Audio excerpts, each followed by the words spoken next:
One of the biggest threats to the representation of real beauty is artificial intelligence, or AI, according to Dove. Today, almost 9 in 10 women and girls say they've been exposed to harmful beauty content online, and nearly half have felt pressure to alter their appearance because of what they see online, even when they know it's fake or even AI generated. AI is perpetuating unrealistic beauty standards and lacking representation further through the content it is creating.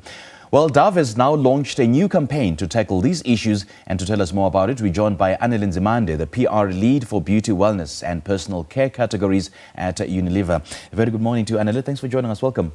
Good morning, Simpiwe. Thank you for having me. It's good to be here. It's an absolute pleasure having you join us this morning to talk about this pertinent issue about, the threat to the representation of real beauty and, by artificial intelligence. Let's talk about the role that artificial intelligence plays, because there are some positives, I would imagine. Yeah, of course. I think with anything, there are positives, and we need to celebrate and upweight the positives of artificial intelligence. The gadgets that we use every day. I got here using my GPS. That's artificial intelligence. So there are areas and spaces where artificial intelligence has improved our lives.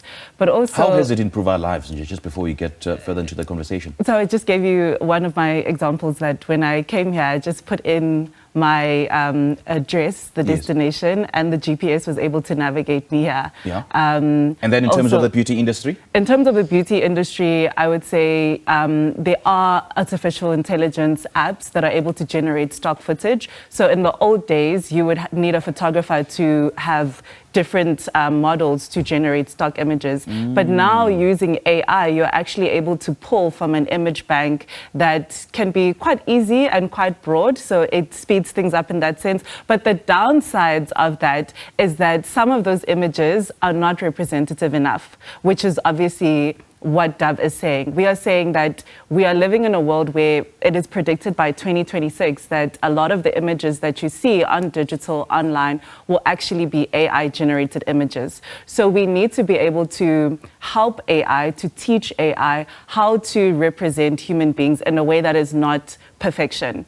We have smile lines, we have freckles, we are so diverse, and sometimes AI doesn't actually pick up on those nuances and that diversity. Another stand that we are taking as Dove is that in our advertising, we will never use AI to represent women. We will actually always feature real women in our advertising, as we see that some of the beauty industry is actually moving towards having AI represent women in their adverts. And I think it's a compelling thing. It's an exciting thing for me, even as a woman, not just as a PR lead at Dove, to have an organization that's saying, even though this is the trend, we will continue to use real women in our adverts.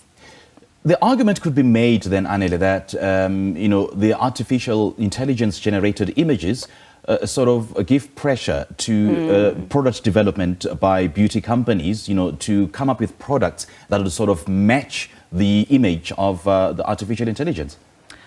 I don't think it's really about coming up with products that match artificial intelligence. I think we all know that what we see on social media is not reality. And even the pressures that we are experiencing as real human beings, AI will not experience.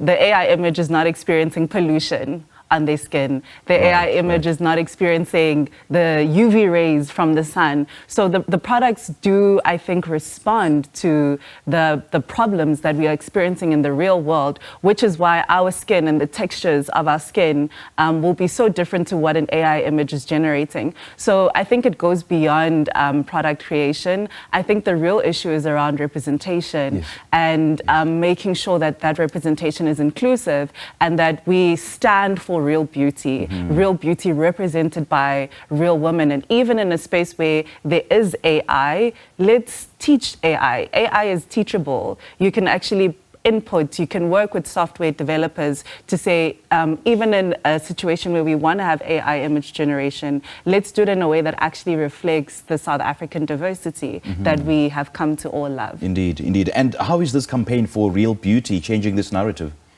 So, one of the stances that we are taking as Dove is that in our adverts, you will always see real women. We are actually celebrating 20 years of Real Beauty as Dove. So 20 years ago, we came out with an advert.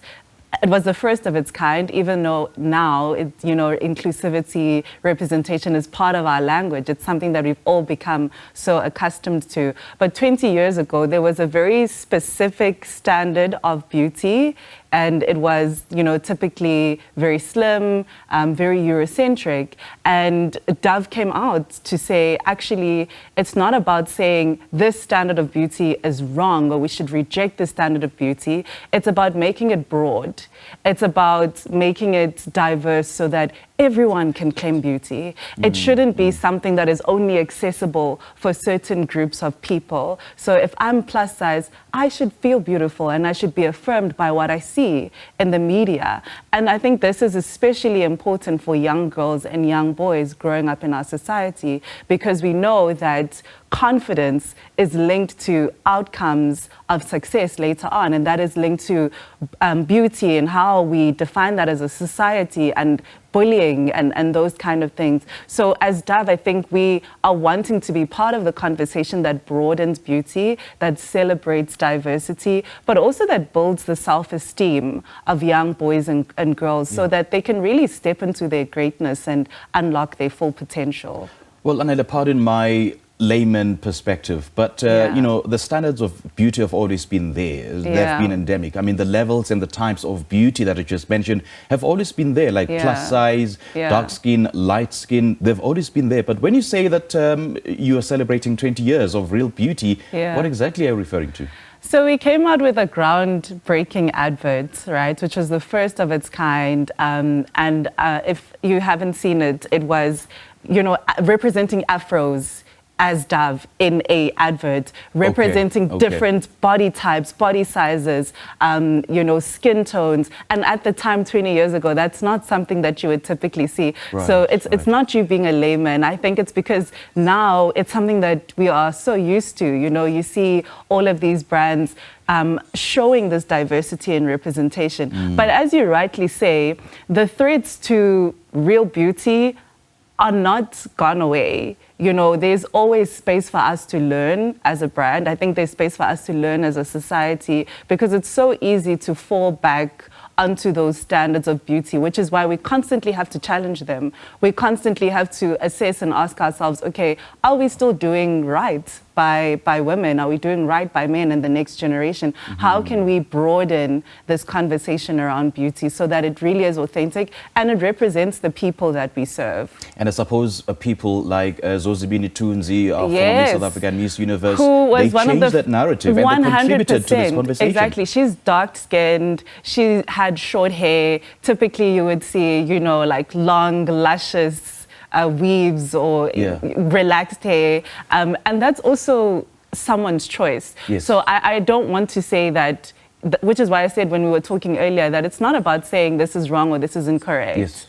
It's actually about broadening the definition of beauty. If the definition of beauty is this small, we want to open it right up. So even if you look like Zozibini, you also feel included in that. That's what inclusivity is. It's not about a complete rejection of everything that is from the past, but it's about taking that and bringing in some of the imaginative new ways of thinking and saying, what are the other possibilities and how can we actually create a society where we all feel celebrated. I don't have to shrink back. I don't have to doubt. I don't have to feel like, oh, I'm a curvy girl.